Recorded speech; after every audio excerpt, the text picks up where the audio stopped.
We've all been there, zoned out on the couch, flicking through our screens. It might be Instagram, it might be Amazon, it might be headlines or search results, but we sit there compulsively scrolling. A little niggling feeling tells us that we should stop. But then we spot another little nugget, a photo, a meme, an emoji, a zinger, a promising sentence. And we look, and we continue, and we're drawn in. Sound familiar?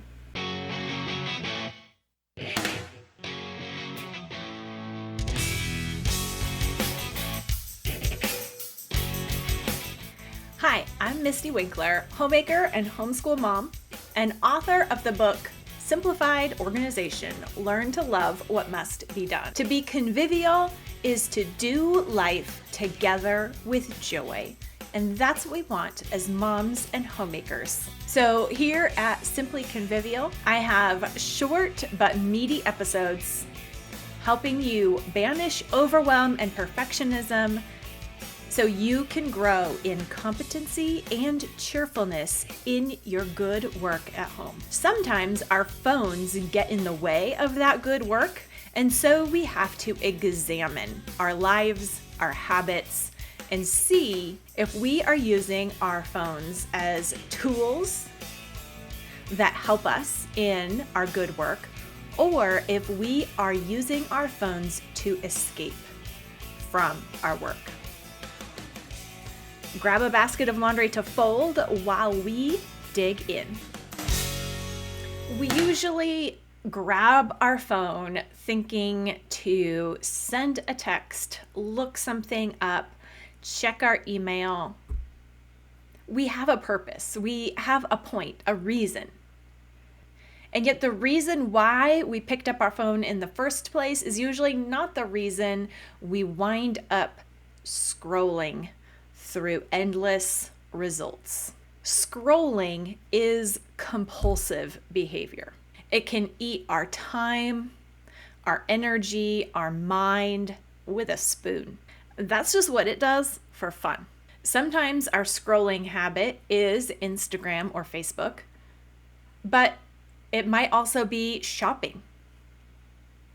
Sometimes it's just flipping through moment by moment, picture after picture across Instagram.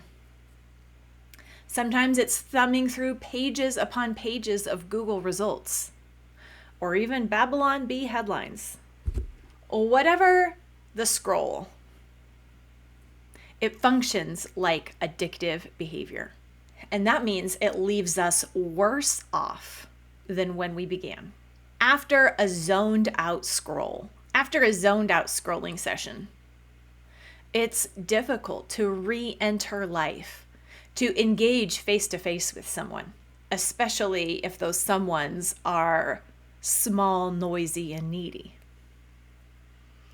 We need a little space first, a little buffer to readjust to reality after coming up out of our scroll. When we should have been working, we lost ourselves into a whole different world. And then when we re-enter life, the work that we find all around us hits us with more overwhelming force than it really ought to. I got off Instagram about 3 years ago. You can find my original article or YouTube video on the 10 reasons why I left Instagram at that time. But here's the truth of the matter. Even after quitting Instagram, I still lose myself scrolling. So it is more occasional. I seem to lose myself to zoned out scrolling just often enough to keep me humble and remember that there is no virtue in having quit social media. It is definitely possible to lose oneself to mindless scrolling without it.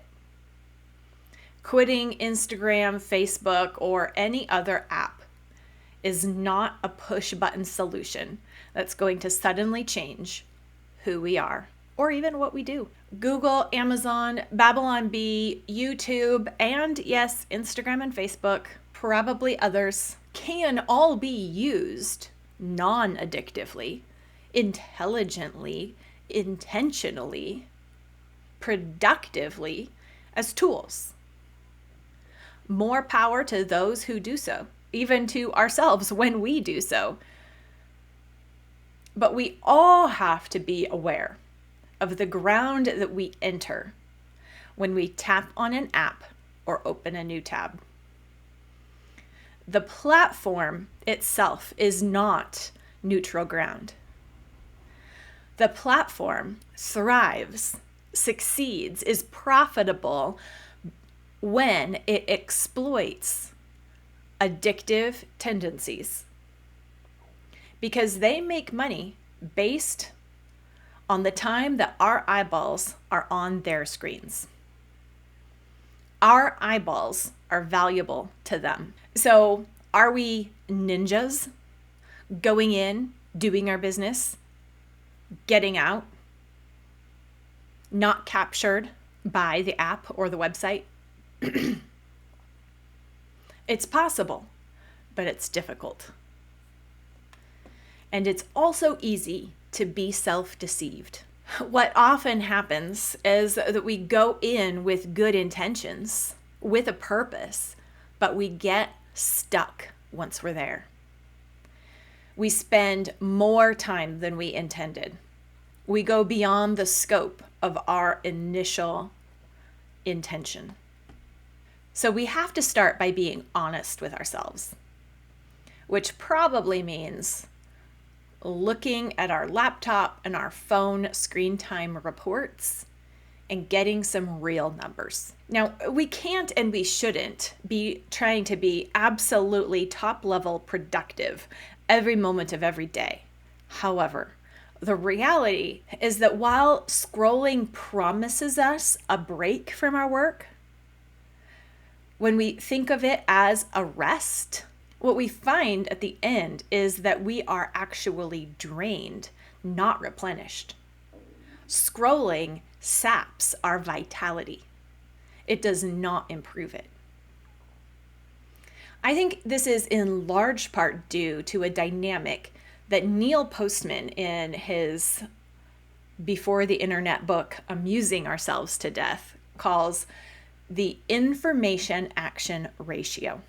Whenever and wherever we are online, we're served up interesting news items, fascinating opinions, fierce conflicts, funny satires, and one frenetically following after the other.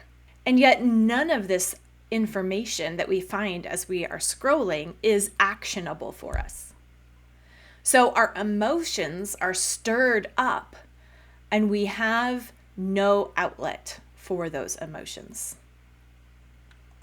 There's nothing for us to do with that information that we're taking in. In fact, our healthy emotional response is actually undermined and undercut by compulsively scrolling to the next thing, rejecting our natural emotional response to what we just heard. Now, if our baby was crying in the other room, the sound alerts our emotions and prompts us to act.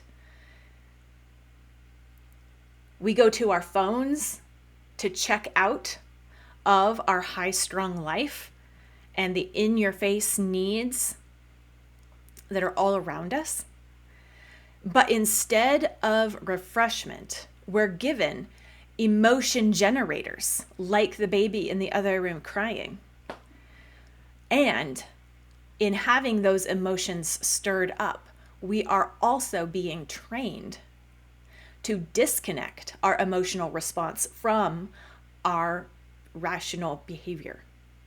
This short circuits the development of personal responsibility. At our best, we do take the action of praying for the situation we just learned about, but the norm is just moving on to the next thing quickly, discovering a new piece of information. We practice numbing our emotions. And so then we're drawn to more and more numbing.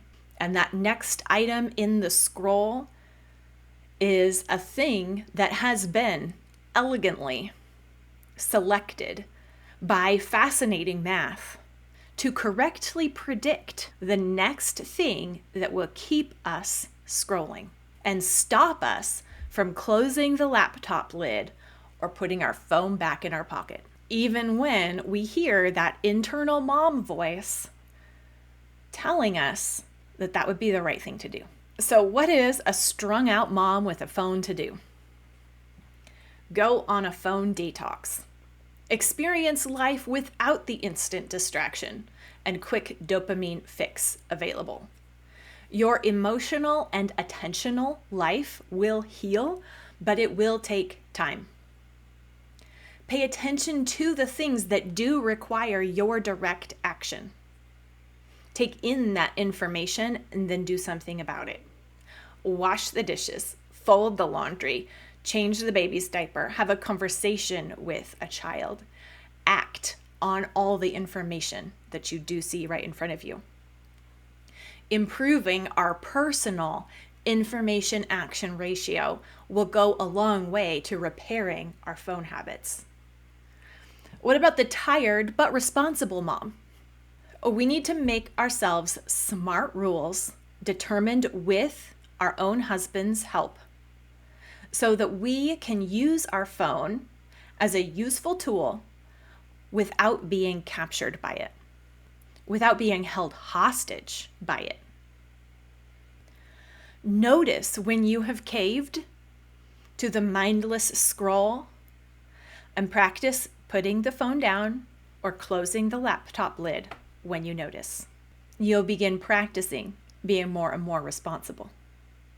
What about the responsible mom who thinks that this whole article is a bunch of hyperbole?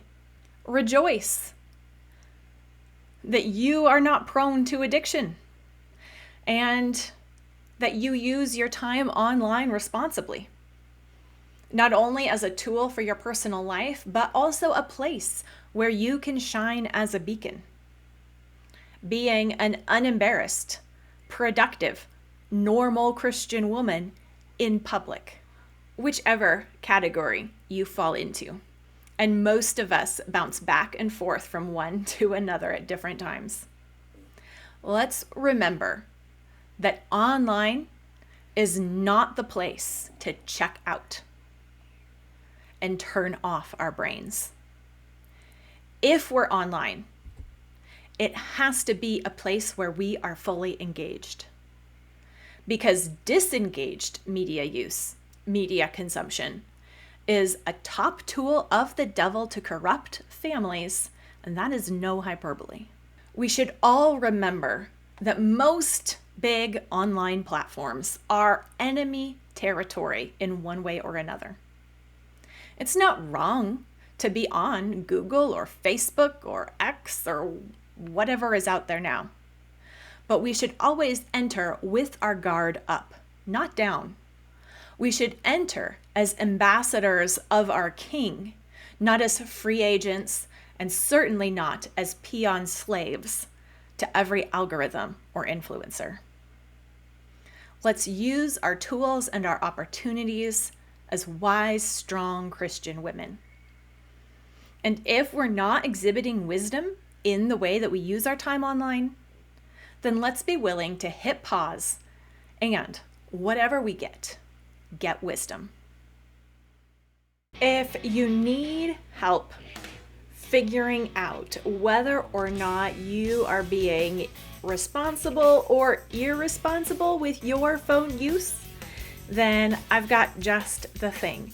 I have a free workshop as well as supports for helping you put parameters and boundaries around your phone use, and also tips for how to tell if your phone use is causing you problems in your real life. Just go to simplyconvivial.com/scroll. That's simplyconvivial.com/scroll to find support and help for diagnosing where you're at with your phone. I want to help you in all things to repent, rejoice, repeat.